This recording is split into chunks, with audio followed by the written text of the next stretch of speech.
Hey everyone! Today I'm showing you how to add line numbers to your paragraphs and group your visual elements. Let's jump right in. Click the Layout tab,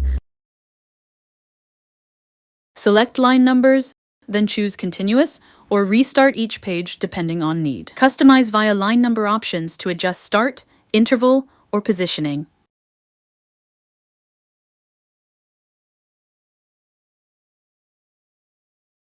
Great! Now that our text is neatly numbered, let's ensure our visuals work together seamlessly. Insert pictures, shapes, or text boxes. Then hold Shift and select the elements to select all of them.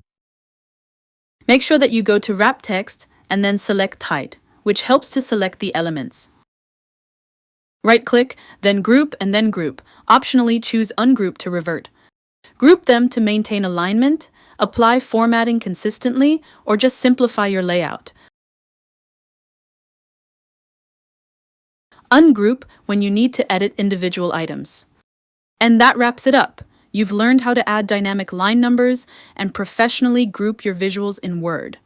If this tutorial helped, hit like, subscribe for more productivity tips, and drop your questions in the comments below.